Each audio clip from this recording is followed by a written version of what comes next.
की कोशिश की है कि कोई भी चीज़ें मिस ना हो जाए। इस वजह से आप लोग उसको प्रॉपर नोट्स बनाते हुए चलना है और जो ये क्लासेस को आपको रिवाइज भी करते रहना है जिससे कि चीज़ें जो है वो मिस नहीं हो। उसके साथ ही जो भी डाउट हो, व्यंजन वे वर्ड होते हैं जो स्वतंत्र रूप से ना बोले जा सके अर्थात जिसका उच्चारण स्वर की सहायता के बिना नहीं हो सकता है, उन्हें हम लोग व्यंजन कहते हैं। व्यंजन क्या होते हैं? व्यंजन वे वर्ण होते हैं जो स्वतंत्र रूप से नहीं बोले जा सकते और इनको बोलने के लिए हमें किसकी सहायता लेनी पड़ती है? हमें स्वर की सहायता लेनी पड़ती है। इनको हम लोग बिना स्वरों की सहायता के नहीं बोल सकते हैं, इसलिए इनको व्यंजन कहते हैं। एक बार फिर से देखते हैं क्या होता है व्यंजन। व्यंजन वे वर्ण होते हैं जिन्हें हम लोग स्वर की सहायता से बोलते हैं और इनका स्वतंत्र रूप से उच्चारण नहीं किया जा सकता है, इसलिए इनको हम लोग व्यंजन कहते हैं। व्यंजन क्या होते हैं आगे देखते हैं। स्वर का अनुसरण करने वाले व्यंजन होते हैं। अगर इजी वर्ड में आपसे डेफिनेशन पूछी जाए तो आप क्या बताएंगे? स्वर का अनुसरण करने वाले क्या होते हैं? व्यंजन होते हैं। तो व्यंजन की आप लोगों को डेफिनेशन याद करनी है। ये क्वेश्चन 2017 में आपसे पूछा गया है कि व्यंजन क्या होता है, तो आप ये भी बता सकते हैं कि स्वर का अनुसरण करने वाले व्यंजन होते हैं। उसके साथ ही आप लोग ये बता सकते हैं कि वे वर्ण जिनका उच्चारण स्वर की सहायता के बिना नहीं किया जा सकता है या जिन्हें स्वतंत्र रूप से ना बोला जा सके, उन्हें हम लोग व्यंजन कहते हैं। तो आगे देखते हैं क्या होते हैं व्यंजन और क्या क्या चीजें हैं व्यंजन में, वो देखते हैं।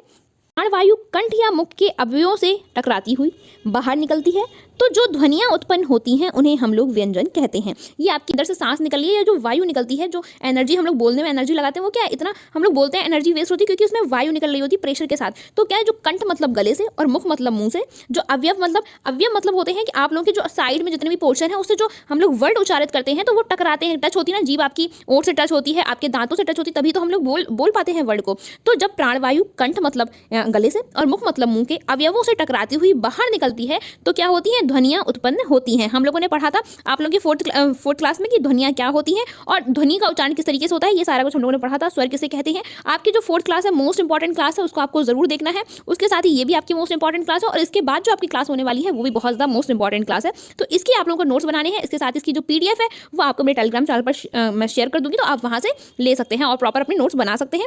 और ये चीज आपको बहुत ज्यादा ध्यान रखनी है कि ये नोट्स आपके बहुत इंपॉर्टेंट नोट्स है। मैं आपसे फिर से कह रही हूँ, बहुत इंपॉर्टेंट है। अगर अभी फोकस कर लेते तो आगे यहाँ से आपको कहीं भी दिक्कत नहीं होने वाली। जो भी डाउट्स हो मुझे कमेंट में बता देना, मैं सारी चीजें क्लियर कर दूंगी।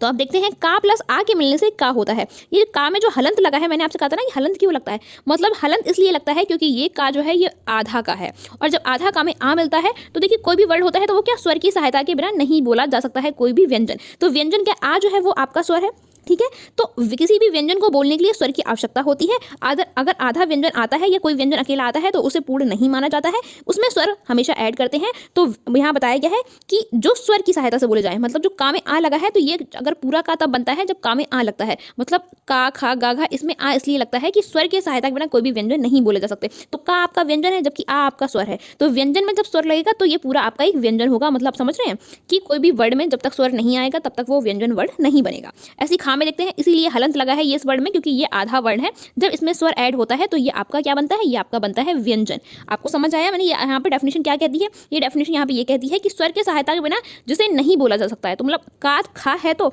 लेकिन उसमें आ स्वर है आपका, इसलिए ये आपका व्यंजन कहलाएगा। अब देखिए खा में बड़ा आ अगर ऐड करते हैं तो ये हो जाएगा आपका खा। खा कैसे हो जाएगा? इस तरीके का हो जाएगा। कखारा नहीं आता, आप लोगों ने सुना होगा का खा खी खू खे, तो ये आपका कखारा वाला खा, अगर उसमें बड़ा आ जाएगा तो किसी भी व्यंजन को हम लोग उच्चारित करेंगे उसमें स्वर की सहायता हम लोग को लेनी ही पड़ेगी, क्योंकि बिना स्वर की सहायता से कोई भी व्यंजन नहीं बोले जा सकते हैं। आगे हम लोग देखते हैं आगे क्या कहते हैं। ये आपका नोट है। नोट जितने भी हैं वो मैंने सारे इंपॉर्टेंट नोट लगा के रखे हैं क्योंकि यहाँ पे आपकी इंपॉर्टेंट चीज़ों को मैंने नोट के अंदर कवर करने की कोशिश की है। तो आपको नोट्स को भी अच्छे से देख के आपको प्रॉपर लिखने हैं और बनाते जाना है। मेरे साथ साथ ही अगर आप हो सके तो नोट्स बनाते जाइए, जिससे कि आपकी दोनों चीज़ें कवर होती जाए, आपको समझ भी आता जाए और आपके नोट्स भी बनते जाए। मैं बहुत फास्ट नहीं पढ़ाऊंगी, मैं स्लो वे में ही पढ़ाऊंगी जिससे आपके नोट्स भी कवर हो जाए। आगे देखते हैं। फर्स्ट पॉइंट इसमें क्या है नोट में, व्याकरण में जो शुद्ध व्यंजन वर्ड होंगे उन्हें हलंत के साथ लिखा जाता है। मैंने यहाँ पे मेंशन किया है कि जितने भी व्याकरण में शुद्ध व्यंजन वर्ड होते हैं उन्हें हलंत के साथ लिखा जाता है, क्योंकि बिना हलंत के आपका पूर्ण व्यंजन शब्द नहीं होता है या व्यंजन वर्ड नहीं होता है। किसी भी वर्ड को पूर्ण करने के लिए उसमें आपके स्वर को ऐड करना पड़ता है। जब कोई भी वर्ड में स्वर ऐड होता है तभी आपका व्यंजन बनता है। जैसे कि का हो गया, जैसे कि चा हो गया, जैसे कि टा हो गया, जैसे कि ता हो गया, जैसे कि पा हो गया। ये सब क्या है? ये सब आपके व्यंजन है और इनमें सभी में ऐड है आ। क्या ऐड है? आ मतलब स्वर ऐड है। का प्लस आ तो का हुआ, चा प्लस आ तो ये आपका चा हुआ और टा प्लस आ तो ये आपका टा हुआ, तो ये आपका पूर्ण व्यंजन तभी होगा जब उसमें हलंत के साथ स्वर लगा होगा, तभी आपका व्यंजन वर्ड कहलाएगा। इसलिए इन्हें हम अर्धमात्रिक भी कहते हैं। अर्धमात्रिक क्यों कहते हैं? क्योंकि इसमें आधी मात्रा का समय लगता है या इसमें स्वर ऐड होता है इसलिए। तो व्यंजन वर्णों को अर्धमात्रिक वर्ड भी कहा जाता है। ये क्वेश्चन आपका 2018 या 17 में पूछा गया है कि अर्धमात्रिक वर्ण कौन कौन से होते हैं या अर्धमात्रिक वर्ण क्या होते हैं। तो आप बताएंगे जिन्हें हम लोग बिना किसी स्वर की सहायता से नहीं बोले जा सके उन्हें हम लोग कहते हैं व्यंजन, और इन्हें ही हम लोग कहते हैं अर्धमात्रिक वर्ण। तो आपको ये चीज़ समझ में आया? इसी के साथ आगे देखते हैं। आगे नेक्स्ट आपका जो नोट है, नोट का पॉइंट है वो क्या है? व्यंजनों की संख्या। व्यंजनों की संख्या कितनी होती है? तो व्यंजनों की जो संख्या है वो होती है 33। मैं एक बार इसको पूरा कवर करा दूंगी, देन इसके बाद में इसकी एक्सरसाइज मतलब जो क्वेश्चन आंसर आते हैं वो क्वेश्चन आंसर भी मैं आपके साथ डिस्कशन के 3 प्रकार होते हैं। महेश्वर सूत्र से आप लोगों के जो व्याकरण है उसकी रचना हुई है, या आप कह सकते हो संस्कृत की रचना जो है वो आप लोगों के व्याकरण की रचना जो है वो पाणिनि ने की है। और पाणिनि ने कैसे की है? तो पाणिनि ने आप लोगों के महेश्वर सूत्रों से आप लोगों के व्याकरण की रचना की है। जब शंकर जी ने 14 बार डमरू बजाया तो उनके 14 बार डमरू बजाने से जो वर्ण उन्हें सुनाई दिए उसे हम लोग महेश्वर सूत्र कहते हैं। और महेश्वर सूत्र कितने होते हैं? महेश्वर सूत्र आप लोग के 14 होते हैं। तो उसी महेश्वर सूत्र से आप लोगों की पूरी व्याकरण की रचना की है पाणिनि ने। तो उन्हीं के अनुसार हम लोग पढ़ेंगे व्यंजन क्या होते हैं, क्या चीजें रहती हैं, सारा कुछ हम लोग डिस्कस करेंगे। जो महेश्वर सूत्रों में गिने गए हैं, मुख्य रूप से व्यंजन के 3 प्रकार होते हैं और महेश्वर सूत्र में व्यंजनों के 3 प्रकार ही बताए गए हैं। और महेश्वर सूत्रों के अनुसार ही आप लोगों की संस्कृत और हिंदी की जो व्याकरण है वो पूरी आप लोगों की पाणिनि के अकॉर्डिंग ही है, या फिर आप कह सकते हो महेश्वर सूत्रों के थ्रू ही पूरी है। तो महेश्वर सूत्र को ध्यान में रखते हुए व्यंजन के आपके 3 प्रकार होते हैं। कौन कौन से होते हैं? पहला तो स्पर्श व्यंजन, दूसरा अंतस्थ व्यंजन, तीसरा ऊष्म व्यंजन, और चौथे होते हैं संयुक्त व्यंजन। तो संयुक्त व्यंजन में क्या है? जो महेश्वर सूत्र में नहीं गिने जाते हैं। फोर्थ जो है वो है आप लोगों के संयुक्त व्यंजन, लेकिन इन्हें हम लोग महेश्वर सूत्र में नहीं गिनते हैं। तो व्यंजन के 3 प्रकार होते हैं। कौन कौन से? स्पर्श व्यंजन, अंतस्थ व्यंजन और ऊष्म व्यंजन। और चौथा पार्ट जो है वो है संयुक्त व्यंजन, लेकिन इसको हम लोग महेश्वर सूत्र में नहीं गिनते हैं। इसके अंदर से जो क्वेश्चन आएंगे वो आप कह सकते हो मोस्ट इंपॉर्टेंट, मतलब आपके फर्स्ट क्लास से भी ज़्यादा इंपॉर्टेंट क्लास जो है वो है आपकी सेकंड क्लास। और सेकंड क्लास बहुत ज़्यादा इंपॉर्टेंट है। क्या है? बहुत ज़्यादा इंपॉर्टेंट है। इसलिए इस क्लास को आपको बहुत अच्छे से पढ़ना है, कोई भी चीज़ों को छोड़ना नहीं है और प्रॉपर नोट्स बनाते हुए चलना है। मतलब आप कह सकते हो यहाँ से अगर आप चाहो तो 5-6 नंबर तो अपने डीएलएड फर्स्ट सेमेस्टर में पक्के कर सकते हो आप लोग, 5-6 नंबर। उसके साथ ही अगर संस्कृत की मैं ऐड कर दूँ, संस्कृत में इन टॉपिक से आप कम 10-12-15 नंबर जो है वो श्योर हैं आपके, अगर आप एक बार इस टॉपिक को पढ़ लेते हो अच्छे से। मैं ऐसे ही नहीं कह रही हूँ, मैंने लास्ट ईयर क्वेश्चन पेपर्स देखे हैं, उन सब के आधार पर मैं आपको बता रही हूँ कि यहाँ से हर साल कम से कम 10 नंबर के जो क्वेश्चन हैं वो श्योर है आना, यहाँ से आते ही हैं आप लोगों के। तो हम लोग देखते हैं, तो हम लोग आगे चीज़ें देखते हैं क्या कैसी हैं। तो हम लोग अब इनको एक एक करके समझते हैं क्या होती हैं स्पर्श व्यंजन और क्या होती हैं चीज़ें, आगे देखते हैं। तो सबसे फर्स्ट जो है वो है स्पर्श व्यंजन। ये व्यंजन का आपका फर्स्ट पार्ट है, ये फर्स्ट प्रकार है। इसका क्वेश्चन ये आपसे पूछा गया है 2015 में, 2016 में, 2018 में।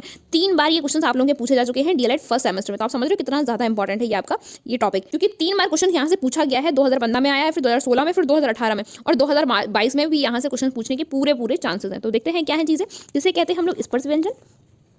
जिन वर्णों के उच्चारण में मुख के विभिन्न अवयवों मतलब भागों में, जो मुख के हम लोग के भाग होते हैं, भाग कौन कौन से हमारे मुख में होते हैं? हमारे मुंह में कंठ मतलब आपका गला, तालु मतलब जो हम लोग यहाँ पे कहते हैं जीभ के ऊपर जो होती है वो तालु होती है, उसके बाद मूर्धा, उसके बाद फिर आप लोग की तालव्य कहते हैं, मतलब जो आप लोग की जीभ होती है मूर्धा, उसको हम लोग जीभ को ही हम लोग संस्कृत में मूर्धा कहते हैं। तालु मतलब तालव्य होता है, कंठ मतलब आपका गला होता है। तो हमारे मुख में क्या है? ये भाग है हमारे मुख के। तो जिन वर्णों के उच्चारण में मुख के विभिन्न अवयवों, अवयवों मतलब कंठ, तालु और मूर्धा आदि का स्पर्श होता है, स्पर्श व्यंजन कहलाते हैं। हम लोग जब किसी भी वर्ण को बोलते हैं तो हम लोग ऊपर टच करते हैं जीभ, आपकी दांतों में टच होती है जीभ, उसके बाद आप लोगों की जो मूर्धा मतलब जीभ है, और कुछ वर्ण हम लोग क्या कंठ से बोलते हैं, जैसे का, खा, गा। ये इसमें क्या कहीं जीभ टच नहीं हो रही आपकी, ना ही दांतों से टच हो रही, ना ही आपके ओंठों से टच हो रही, ये आपके कंठ मतलब गले से आवाज निकल रही है। आप बोल के देखिए, का, खा, गा, घा, हा, ये आपके क्या होते हैं? ये आपके कंठ वर्ड कुछ होते हैं जिन्हें आप कंठ की सहायता से बोलते हैं, जो कि अभी हम लोग आगे डिस्कस करेंगे इसके बारे में। तो हम लोग जिन वर्णों का उच्चारण मुख के विभिन्न अवयवों, मुख के विभिन्न भाग मतलब आपके कंठ, तालु और मूर्धा आदि से स्पर्श करते हुए बोलते हैं, उसे हम लोग कहते हैं स्पर्श व्यंजन। इन्हें स्पर्श व्यंजन ही इसलिए कहा गया है क्योंकि ये मुख के विभिन्न भागों को स्पर्श करते हैं या फिर टच करते हैं, इसलिए इनको स्पर्श व्यंजन कहा गया है। आगे देखते हैं, इनकी संख्या जो है वो 25 होती है। कितनी होती है? इनकी संख्या 25 होती है। का से लेकर माँ तक आप लोगों के जो वर्ण होते हैं उन्हें हम लोग स्पर्श व्यंजन कहते हैं। ये आप लोगों को क्वेश्चन पूछा गया है कि का से लेकर माँ तक जो वर्ण होते हैं उन्हें हम लोग क्या कहते हैं? तो उन्हें हम लोग कहते हैं स्पर्श व्यंजन। या फिर आपसे यहाँ क्वेश्चन पूछा भी जा सकता है इस तरीके से कि स्पर्श व्यंजन जो होते हैं वो कहाँ से लेकर कहाँ तक होते हैं। तो आपको याद रखना है कि स्पर्श व्यंजन जो है वो का से लेकर माँ तक होते हैं और इनकी जो संख्या है वो 25 होती है। आगे हम लोग देखते हैं स्पर्श व्यंजन आप लोगों को समझ में आ गए होंगे, जिन वर्णों के उच्चारण में मुख के विभिन्न अवयवों या भागों जैसे कि कंठ, तालु और मूर्धा आदि का स्पर्श करते हैं, उन्हें हम लोग स्पर्श व्यंजन कहते हैं। इनको स्पर्श इसलिए कहा गया क्योंकि ये टच करते हैं। इनकी संख्या जो होती है वो 25 होती है। का से लेकर माँ तक के जो वर्ड होते हैं वो आपके स्पर्श व्यंजन होते हैं। अब बात करते हैं आपकी मोस्ट इंपॉर्टेंट इस टेबल का। ये आपकी इंपॉर्टेंट नहीं, आप मोस्ट इंपॉर्टेंट कह सकते हो कि आपकी टेबल है और आपको इस टेबल को प्रॉपर याद करना है, समझना है। अगर आप समझ लेते हैं तो आपको रटने की बिल्कुल जरूरत नहीं पड़ेगी, लेकिन आपको समझते हुए चलना है। तो हम इसके बारे में डिस्कस करते हैं, स्पर्श व्यंजनों के बारे में। स्पर्श व्यंजन आपके 25 होते हैं। कहाँ से? का से लेकर माँ तक। और आपके जो वर्ग होते हैं, आपके जो वर्णमाला में वर्ग है वो आपके 5 वर्ग होते हैं। उन सब के बारे में हम लोग अभी आगे चीजें डिस्कस कर रहे हैं। तो देखते हैं कि करके समझते हैं क्या होता है का वर्ग। सबसे पहला जो है का वर्ग, आप लोगों ने आ ई उ ए ये सब आप लोगों ने देखे, ये हम लोग क्या, ये स्वर होते हैं आपके। तो 11 स्वर हम लोगों ने लास्ट क्लास में डिस्कस किए थे। उसके बाद आप लोगों के व्यंजन होते हैं, तो 33 आप लोगों के व्यंजन होते हैं। उसमें से आप लोगों के का से लेकर माँ तक जो होते हैं वो स्पर्श व्यंजन होते हैं और इनकी जो संख्या है वो 25 होती है। इसमें हम लोग सबसे पहले देखेंगे का वर्ग। का वर्ग में कौन कौन से वर्ण आते हैं उनको देखते हैं। का वर्ग में आते हैं का, खा, गा, घा, ड़ा। ये आपके जो 5 वर्ण होते हैं ये आपके का वर्ग में आते हैं और इनका जो उच्चारण है वो हम लोग करते हैं कंठ की सहायता से। कंठ मतलब होता है गले की सहायता से। तो हम लोग इनको बोल के देखेंगे। देखिए फटाफट मेरे साथ बोलिए, का, खा, गा, घा, ड़ा। तो आप इसका उच्चारण जो कर रहे हैं कहाँ से कर रहे हैं? गले से कर रहे हैं ना। कहीं और कोई पार्ट टच हो रहा है आपका? नहीं हो रहा, केवल गले ही तो आपका टच हो रहा है। गले से आपकी आवाज निकल रही ना, मतलब कंठ से आपकी आवाज निकल रही। एक बार फिर से बोल के देखिए, मेरे साथ रिपीट करिए, का, खा, गा, घा, ड़ा। तो मतलब जो ये कंठ से बोले जा रहे हैं तो इसलिए इनको कंठ वर्ण कहते हैं। बहुत बार पूछा गया है, मतलब बहुत बार पूछा गया है। अगर आपने किसी भी कॉम्पिटिटिव एग्जाम की तैयारी की है और वहाँ हिंदी आई है तो इस टॉपिक से आपके क्वेश्चन ऐसा हो ही नहीं सकता कि कोई क्वेश्चन ना बने। मतलब यहाँ से क्वेश्चन आपके 4-5 तो हर कॉम्पिटिटिव एग्जाम में कंपलसरी है, जो जहाँ भी हिंदी आती है। तो जो ये वर्ण होते हैं तो का वर्ग को हम लोग कंठ से बोलते हैं। जो मैंने याद किया था वो मैं आपको बताती हूँ, मैंने इनके कैसे याद किया था। एक तो मैंने इन्हें याद कर रखा था कि का वर्ग मतलब कंठ, का से कंठ होता है, का वर्ग मतलब कंठ।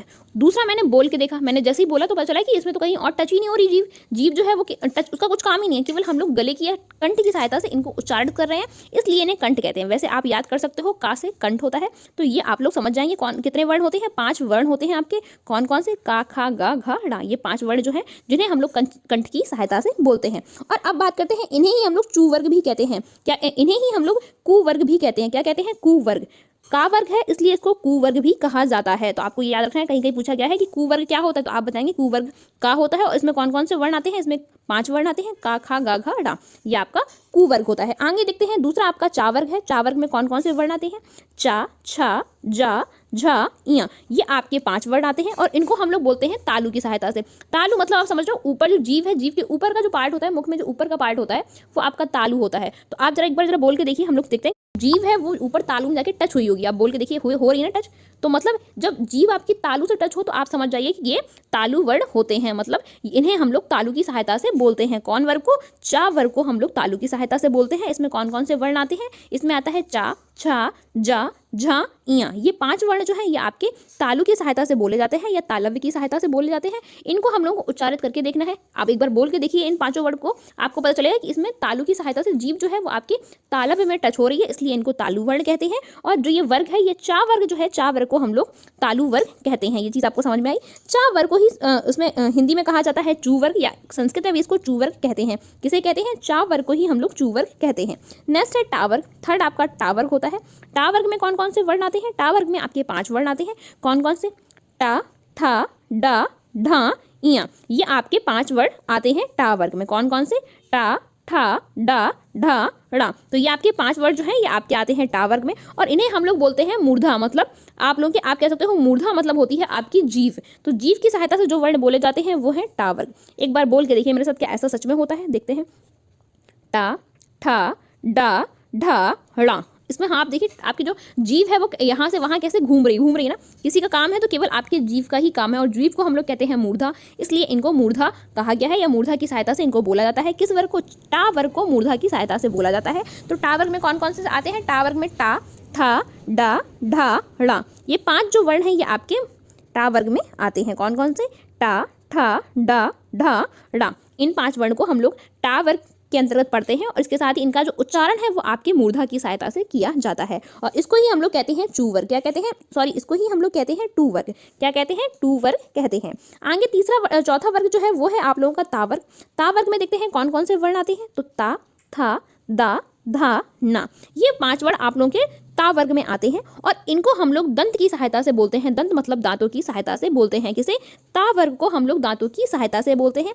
ता वर्ग में कौन कौन से वर्ण आते हैं? तो ता वर्ग में 5 वर्ण आते हैं, ता, था, दा, धा, ना। कौन कौन से? ता, था, दा, धा, ना। अब हम लोग देखेंगे कि क्या ये दंत की सहायता से बोले जाते हैं, कैसे, मतलब दंत की सहायता कैसे लगती है वर्ण को बोलने में। तो इनको बोल के हम लोग देखते हैं, उच्चारित करके देखते हैं। एक बार आप लोगों को मेरे साथ बोलना है। क्या बोलना है? ता, था, दा, धा, ना। जब आपने बोला तो जो आपकी जीभ थी वो दांत से टच हुई ना।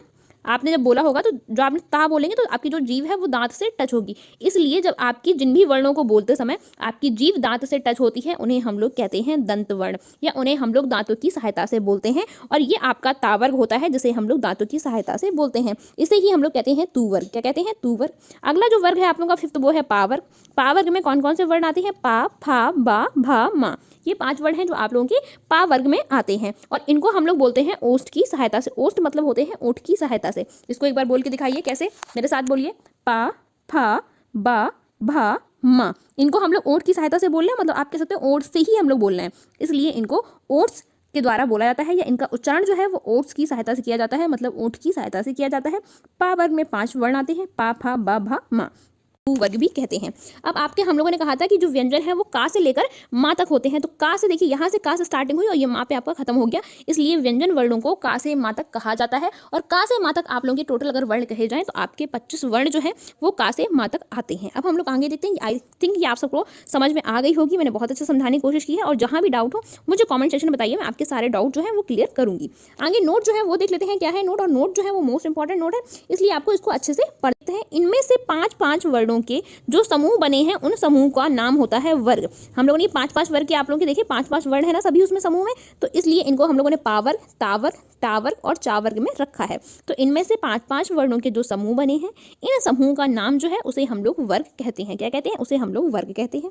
सेकंड देखते हैं, स्पर्श व्यंजन को वर्गाक्षर या वर्गी व्यंजन भी कहा जाता है। स्पर्श व्यंजन को क्या कहा जाता है? स्पर्श व्यंजन को वर्गाक्षर या वर्गी व्यंजन कहा जाता है, क्योंकि इसमें वर्ग बने हैं और 5 वर्ग होती हैं व्यंजन में। कौन कौन से? स्पर्श व्यंजन में 5 वर्ग होते हैं, कावर्ग, चावर्ग, टावर्ग, तावर्ग और पावर्ग, इसलिए इनको वर्गाक्षर या वर्गी व्यंजन भी कहते हैं।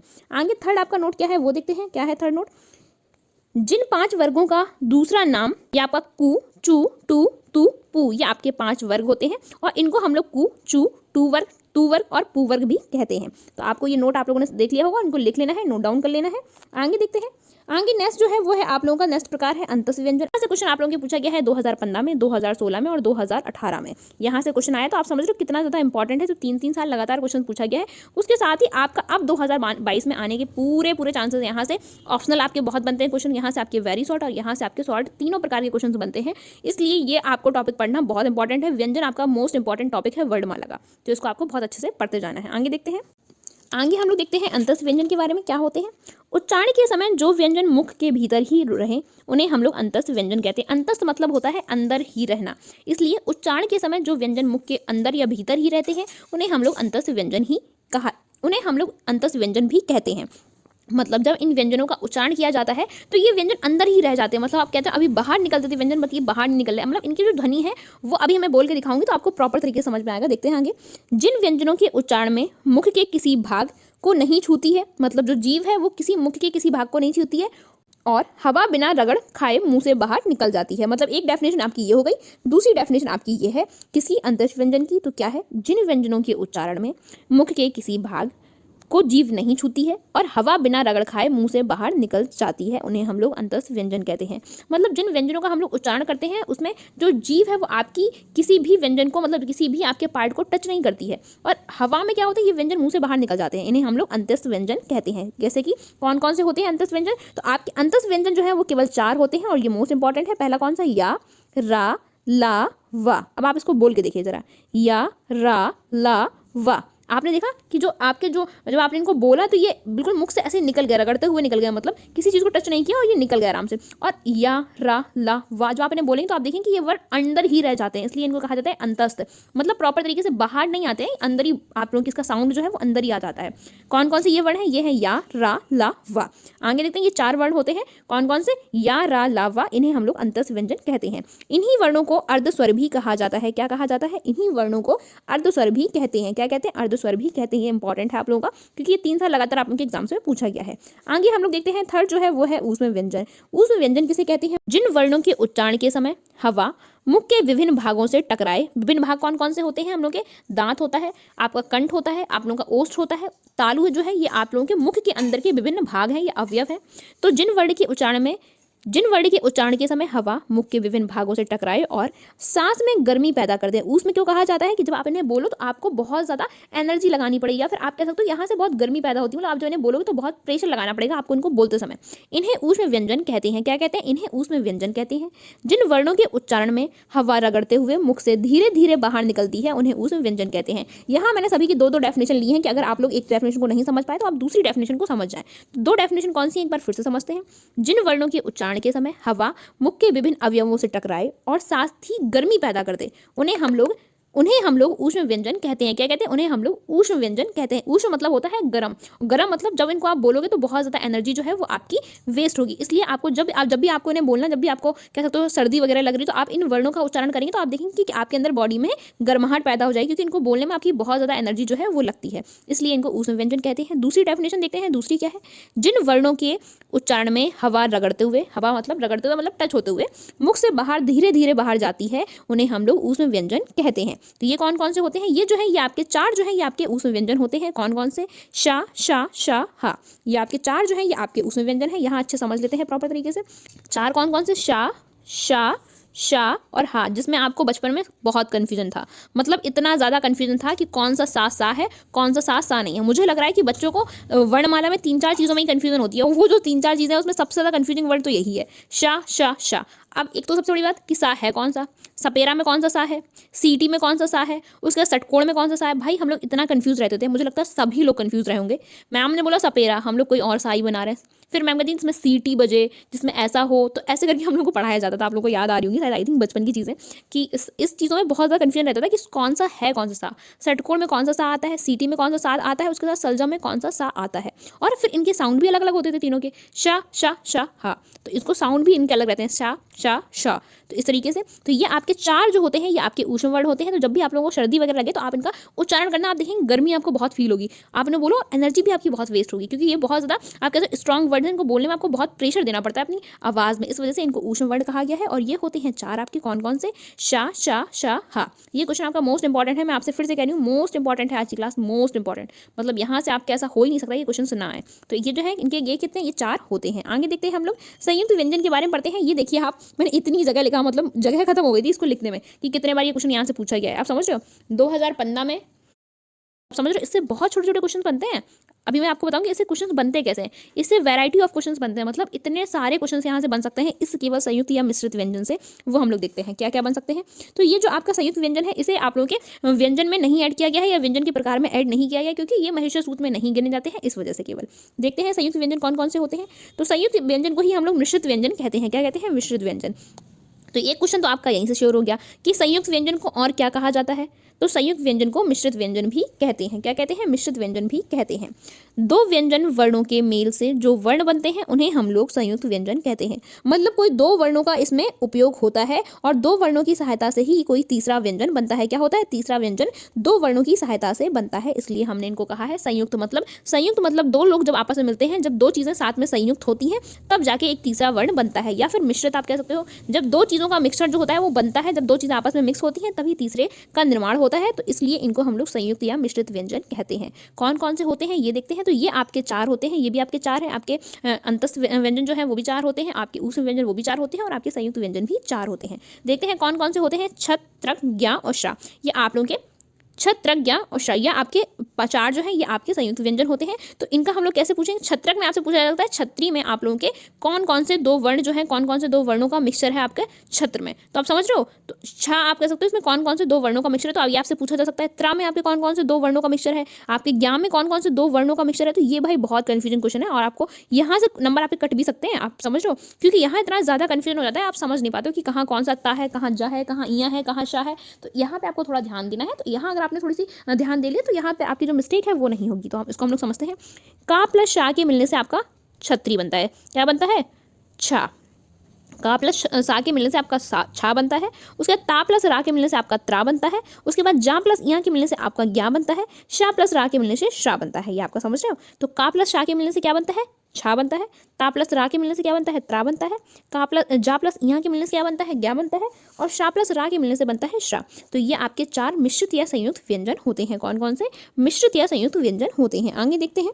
तो ये चीज़ आपको समझ आ गई। इनकी जो संख्या है वो 4 होती है, ये हम लोगों ने देख लिया। आगे देखते हैं अयोग वाह्य। अयोग वाह्य क्या होता है, ये क्वेश्चन आपके पूछा गया है। ये क्वेश्चन आई थिंक 2018 में यहाँ से क्वेश्चन आया, मैं लिखना भूल गई। ये आप लोगों को लिख लेना है नोटबुक में। देखिए नोटबुक में जो मैंने ईयर लिखे हैं वो आपको मेरे साथ साथ लिखना है कि कौन से ईयर में कौन सा क्वेश्चन पूछा गया है, क्योंकि जब आप पढ़ाई करेंगे तो आपको पता होगा कि अच्छा यहाँ से तो 4 बार क्वेश्चन पूछा गया है, मतलब ये इंपॉर्टेंट है। अच्छा ये 4 साल में पूछा गया है तो ये अभी पूछा जा सकता है आगे। तो इस वजह से ये आपको जो भी मैं चीज़ें लिख रही हूँ, जैसे मैं नोट्स बना रही हूँ, अगर आप ऐसे नोट्स बनाते हो, ऐसी चीज़ें लिखते हो, तो आप समझ लो कि आपकी चीज़ सब एक्यूरेट है और आपको रिवीजन करना है केवल चीज़ों का। अयोग वाह्य किसे कहते हैं, क्या अयोग वाह्य किसे कहते हैं। एक प्रकार के चिन्ह होते हैं जिनका प्रयोग वर्णों के साथ किया जाता है। अयोग वाह्य जो है वो क्या है, वो एक प्रकार के चिन्ह होते हैं जिनका हम लोग प्रयोग वर्णों के साथ करते हैं। वर्ण कोई भी है उसमें हम लोग किन चिन्हों का प्रयोग कर रहे हैं वो देखेंगे हम लोग कि कौन कहाँ पे किस चिन्ह का प्रयोग होगा। ये तो मैंने एक नॉर्मल लिख दिया, तो कुछ वो नहीं है। मैं एक कॉमन सी आपको बात बता रही हूँ कि जहाँ चिन्हों का प्रयोग होता है उसे हम लोग अयोग वाह्य कहते हैं। देखते हैं कौन कौन से। आपके अंग और आहा में आपके क्या है, चिन्हों का प्रयोग किया जा रहा है। अंग में आपकी बिंदी आती है, आहा में 2 बिंदियां आती है और अंग में आपकी 1 बिंदी आती है, इसलिए इनको अयोग वाह्य कहा गया है। आगे देखते हैं। नोट आप कब देख लेते हैं में क्या चीज आपको लिखनी है, इंपॉर्टेंट है। वर्णमाला तथा महेश्वर सूत्र में ना पढ़े जाने के कारण ये अयोग वाह्य कहलाई। अयोग वाह्य क्यों कहलाए, आपको समझ आया। ये अयोग वाह्य इसलिए कहलाए क्योंकि ये ना तो महेश्वर सूत्र में पढ़े जाते हैं, ना ही ये वर्णमाला में कहीं आता है। वर्णमाला में पढ़े हुए वर्णों के अतिरिक्त 4 वर्ण और भी होते हैं। कौन कौन से होते हैं, अनुस्वार, विसर्ग, जीव्यामूली और उपध्मानी, मतलब उपध्मानी भी आप इसको कह सकते हो।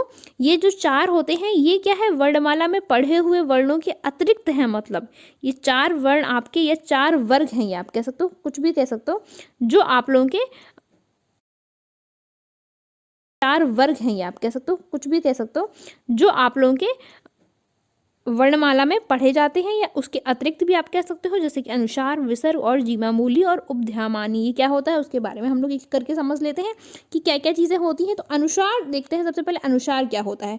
अनुस्वार आपके 2016 में पूछा गया है, यहाँ से क्वेश्चन आपका आया है।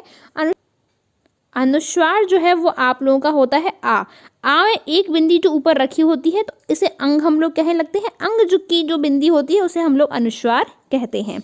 आप समझ रहे हो, अंग जो होती है वो आपकी अनुस्वार होती है क्योंकि इसमें 1 बिंदी आ के ऊपर रखी होती है। तो अनुस्वार अगर आपसे पूछा जाता है कि अनुस्वार क्या होता है, तो अंग की बिंदी जो होती है वो आपकी अनुस्वार कहलाती है, जिसका उच्चारण जो है वो आप लोगों का नाक की सहायता से किया जाता है। आप अंग बोल के देखिए, अंग अंग, इसमें क्या है, नाक की सहायता से, या फिर आप कह सकते हो नाक के थ्रू आपकी ध्वनि निकल रही है। जो आपकी ध्वनि सुनाई देगी वो नाक के थ्रू आएगी, इसलिए इसको हम लोग अनुस्वार कहते हैं। क्या कहते हैं, अनुस्वार। और इसका जो उच्चारण स्थान है वो है आपका नासिका, मतलब नाक के थ्रू इसको बोला जाता है। तो ये कौन सी है, अंग। आगे देखते हैं हम लोग। दूसरी है विसर्ग। विसर्ग क्या होता है, छोटा आ में आप लोग की जहाँ 2 बिंदियाँ लग जाती हैं उसे हम लोग विसर्ग कहते हैं। और इसको पढ़ते क्या है, अंग। इसे हम लोग पढ़ते क्या है, इसे पढ़ते हैं आहा। तो अंग आपका होता है अनुस्वार और आहा जो है वो आपका विसर्ग होता है, क्योंकि इसमें 2 बिंदी लगी होती हैं, इसलिए इनको विसर्ग कहते हैं। इनका जो उच्चारण स्थान है, मतलब इनको जो हम लोग बोलते हैं वो कहाँ से बोलते हैं, इनको हम लोग बोलते हैं गले या कंठ से। कहाँ से, कंठ से। अब उच्चारण करिए, अंग। अंग में नाक की सहायता लग रही है, आहा आहा आहा। कोई चीज़ टच हो रही है कहीं, कोई पार्ट में, कोई जीव में कुछ टच हो रहा है, कुछ नहीं हो रहा, आपकी केवल आवाज़ गले से निकल रही है। आप बोल के देखिए, आहा आहा। तो यहाँ क्या है, जो उच्चारण स्थान है वो आपका कंठ होता है विसर्ग का। आगे देखते हैं, नेक्स्ट जो है वो है आप लोगों का जीवामूली। जीवामूली में क्या होता है, का और खा 2 आप लोगों के जीवामूली वर्ण होते हैं। कैसे, का खा के पहले जो आधी विसर्ग का, आधी विसर्ग मतलब आप समझ रहे हो, 2 विसर्ग इस तरीके से लगी हुई हैं, इसे हम लोग आधी आधी हैं, ये मतलब आप पूरी तो नहीं है कि आपकी आधी आधी हैं, इसलिए आधी विसर्ग के समान लिखा जाता है, इसे जीवामूली कहते हैं। तो जीवामूली 2 वर्ण होते हैं, का और खा आप लोगों का जीवामूली वर्ण है। आगे देखते हैं। आगे है आप लोगों का उपध्मानी। उपध्मानी क्या होता है वो देखते हैं। उपध्मानी होता है आप लोगों का पा और फा। पा और फा में भी आगे अगर आधी विसर्ग लगी हुई हैं तो आप समझ जाइए कि ये उपध्मानी होते हैं। तो पा और फा के पहले जो आधे विसर्ग के समान लिखा जाता है, आधे विसर्ग समझ गए आप, उसे हम लोग उपध्मानी कहते हैं। तो ये आपके 4 पार्ट्स थे। अब इनको हम लोग आगे देखते हैं। आगे आपकी सबसे इंपॉर्टेंट चीज़ें हैं जो आप लोगों को बहुत अच्छे से पढ़नी है। यहाँ से आप लोगों के एग्जाम से क्वेश्चंस बनते हैं, वो पढ़ाते ही नहीं है या उन्हें खुद नहीं पता होते हैं या वो इतना इंपॉर्टेंट इस टॉपिक को या इस चीज़ों को नहीं समझते हैं, लेकिन यहाँ से आप लोगों के ट्रिकी क्वेश्चन बनते हैं। मतलब आप जो बच्चे कहते हैं आउट ऑफ सिलेबस, ये आउट ऑफ सिलेबस नहीं है, ये सिलेबस के अंदर ही है, बट ये पता नहीं चल पाता क्योंकि इनका यूज़ बहुत कम होता है। और जब आपका पेपर टफ बनाना होता है तो यहाँ से क्वेश्चन डाले जाते हैं, आप समझ रहे हो। तो वो चीज़ें भी आपको कवर करते हुए चलना है, जिससे कि आपको ये नहीं लगे कि मेरा पेपर टफ है, क्योंकि जब आप वो चीज़ों को डेली बेसिस में कवर कर लेंगे ना, मतलब उनको जब रिवाइज करते रहेंगे तो वो आपके लिए टफ जो है वो ईजी हो जाएंगी। इसलिए ये जो है यहाँ से क्वेश्चंस काफ़ी ज़्यादा बनते हैं, इसलिए इसको आपको इंपॉर्टेंट चीज़ है तो मैंने लिख रखा है वहाँ पे, ये इंपॉर्टेंट पॉइंट्स हैं कुछ, इनको आपको अच्छे से पढ़ना है। देखते हैं इसमें सबसे पहले है उच्छिष्ट व्यंजन। क्या होता है उच्छिष्ट व्यंजन? 2018 में यहाँ से पूछा गया है। कुछ बच्चों ने इस आई थिंक पहली बार भी सुना होगा कि उच्छिष्ट व्यंजन क्या होता है। तो हम लोग समझते हैं उच्छिष्ट व्यंजन के बारे में। फेंकना या उछालना होता है, ये 2 होते हैं। उपक्षिप्त का मतलब होता है फेंकना, कोई भी वर्ड को फेंकना या उछालना, उसे हम लोग कहते हैं उपक्षिप्त व्यंजन। अब आप कहेंगे वर्णों को हम लोग कैसे उछालेंगे, कैसे फेंकेंगे, तो वो हम लोग अभी आगे देखते हैं। तो ये आप समझिए ये होते हैं 2 उपक्षिप्त व्यंजन। कितने होते हैं उपक्षिप्त व्यंजन? आपके 2 होते हैं, एक तो डा और दूसरा ला। डा और ला को जरा आप बोल के देखिए, आपकी पूरी जीभ जो है वो नीचे से ऊपर तक टच कर जाएगी, इसलिए इसको कहते हैं उछलना या फिर फेंकना। आप बोल के देखिए डा ला, आपकी जीभ जो है एक बार नीचे टच करेगी, एक बार ऊपर करेगी, एक बार नीचे करेगी, एक बार ऊपर करेगी, मतलब जीभ आपकी उछल रही है ना, ऊपर नीचे, इसलिए इनको कहते हैं उच्छिष्ट व्यंजन, मतलब उछलने वाले व्यंजन इसीलिए कहा जाता है। क्योंकि ये कौन कौन से होते हैं? ये 2 होते हैं और इनमें जो टंग है आपकी ऊपर नीचे अप डाउन करती है, इसलिए इनको कहते हैं उच्छिष्ट व्यंजन। और ये कौन कौन से होते हैं? ये 2 होते हैं, डा और ला। कौन कौन से? डा और ला। इसको आपको समझना है, कौन कौन से डा होता है और दूसरा ला होता है। ये आपके 2 उच्छिष्ट व्यंजन हैं। आगे देखते हैं इसके बारे में, उच्छिष्ट व्यंजन के बारे में, कि उच्छिष्ट व्यंजन का प्रयोग हम लोग शब्द के बीच या अंत में करते हैं। सबसे इंपॉर्टेंट चीज़ आपको क्या रखनी है, ये याद कि उच्छिष्ट व्यंजन जो है इनका प्रयोग हम लोग किसी भी शब्द आप समझ रहे हो, किसी भी शब्द में, शब्द क्या होते हैं? जो वर्णों से मिलकर बनते हैं उन्हें हम लोग शब्द कहते हैं। और शब्दों के बीच में या अंत में होता है। बीच और अंत में कैसे? देखिए आप, सड़क में कहाँ? यहाँ बीच में हुआ है ना। डंडा में कहाँ? लास्ट में हुआ है ना। पढ़ना में कहाँ? बीच में हुआ है ना। तो जहाँ पे बीच में या फिर अंत में उच्छिष्ट व्यंजन का प्रयोग किया जाता है, मतलब जब भी हम इन व्यंजनों को बोलते हैं तो उसे हम लोग कहते हैं उच्छिष्ट व्यंजन। सड़क, डंडा, पढ़ना, ये सब क्या है? ये सब आपके उच्छिष्ट व्यंजन हैं। कौन से व्यंजन है? उच्छिष्ट व्यंजन है। आगे देखते हैं, इन्हें द्विगुण या द्विगुण व्यंजन भी कहते हैं। इन्हें क्या कहते हैं? इन्हें हम लोग द्विगुण या द्विगुण व्यंजन कहते हैं। द्विगुण और द्विगुण व्यंजन इन्हीं को कहा जाता है। और ये कौन कौन से होते हैं? ये 2 होते हैं, डा और ला। इन्हें ही हम लोग उच्छिष्ट व्यंजन भी कहते हैं और इन्हें ही हम लोग द्विगुण या द्विगुण व्यंजन भी कहते हैं। आगे हम लोग देखते हैं आगे क्या क्या चीज़ें हैं।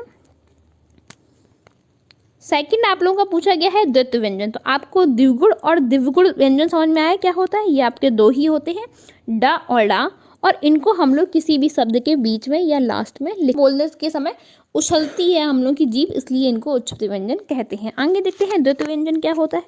वे सभी व्यंजन जो 2 समान व्यंजनों के संयोग से बनते हैं। किससे बनते हैं?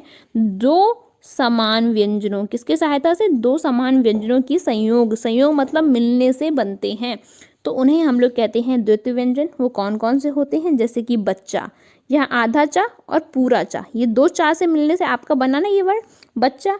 आपका दिल्ली, आधा ला और पूरा ला, तभी तो आपका दिल्ली बना। आपका चक्कर में क्या है? आपका आधा का और पूरा का। शक्कर में क्या? आधा का पूरा का। तो ये आपके 2 व्यंजनों से मिलकर किसी वर्ण की उत्पत्ति हुई है ना, या किसी शब्द की उत्पत्ति हुई है, तो इस वर्ण आता है वो आपके द्वित्व व्यंजन होते हैं। जैसे कि बच्चा, दिल्ली, शक्कर, चक्कर, बिल्ली, ये सब क्या है? ये आपके द्वित्व व्यंजन होते हैं। आगे देखते हैं, आगे क्या है? थर्ड, व्यंजन वर्गों के उच्चारण स्थान क्या होते हैं वो देखते हैं। यहाँ से आपके सबसे ज़्यादा क्वेश्चंस पूछे जाते हैं। क्या? यहाँ से सबसे ज़्यादा क्वेश्चंस पूछे जाते हैं और ये आपका मोस्ट इम्पॉर्टेंट, अगर आपने ये तालिका जो है या फिर आप कह सकते हो ये आपने याद कर ली ना प्रॉपर यहाँ से लेके यहाँ तक, तो आप समझ जाइए कि यहाँ से आपके कम से कम 5 क्वेश्चन जो है वो श्योर हैं या 5 नंबर श्योर हैं। तो आप समझ रहे हैं, जहाँ से आपको पता है कि इस टॉपिक से क्वेश्चन आना श्योर है, तो आप उस टॉपिक को कवर क्यों नहीं कर रहे हैं भाई? उस टॉपिक को कवर करिए ना, वहाँ से नंबर गेन करिए ना। ये टॉपर जो बच्चे होते हैं ना, यहीं से निकलते हैं, क्योंकि ये लोग इन टॉपिक्स को बहुत अच्छे से पढ़ते हैं जहाँ से क्वेश्चन सबसे ज़्यादा आने होते हैं, या जहाँ से क्वेश्चन आने के चांसेस सबसे ज़्यादा होते हैं।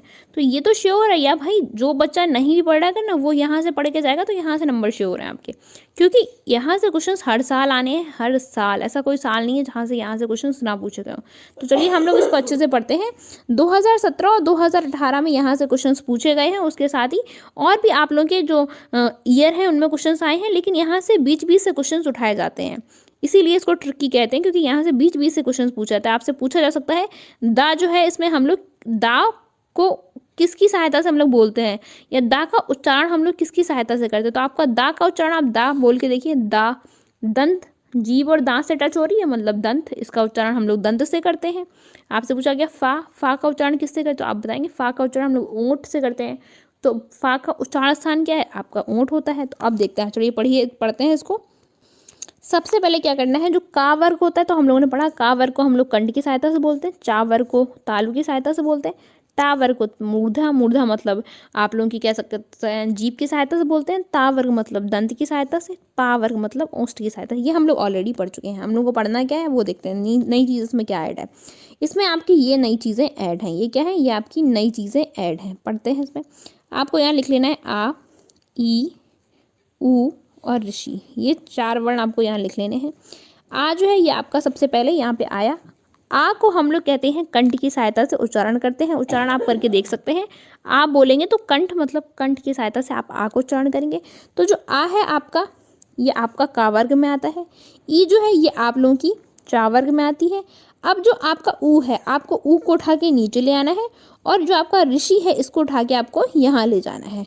तो ये आपका ऐड हो गया। तो ऋषि जो है वो आपका ऊपर आ जाएगा, और जो ऊ है ये आपका नीचे आ जाएगा। बस इतना आपको करना है ये चीज़। तो आपको पहले का वर्ग का लिख लेना है, का, चा, टा, पा वर्ग। तो ये आपके जो 5 वर्ग हैं इनको आपको लिख लेना है कंठ की सहायता से, तालु की सहायता से, मूर्धा की सहायता से, दंत की सहायता से, ओठ की सहायता से। अब आपको नया क्या लिखना है, जो हा और इया हैं आप लोगों के, इया जो ये 2 बिंदी है विसर्ग की, ये विसर्ग और हा जो है ये आपका का वर्ग में आता है, और आ आपका का वर्ग में आता है। ये 3 वर्ग जो है वर्ण ये आपके नए ऐड होते हैं कंठ वर्ण में। कंठ मतलब इनका उच्चारण भी हम लोग कंठ की सहायता से करते हैं। कौन कौन, आ, हा और विसर्ग, ये आपकी कंठ की सहायता से बोली जाती है। आगे देखते हैं। अब जो ई है ये आपका ई, और यहाँ से आपको साथ में लिख लेना है या, रा, ला। क्या लिखेंगे, या, रा, ला और हा।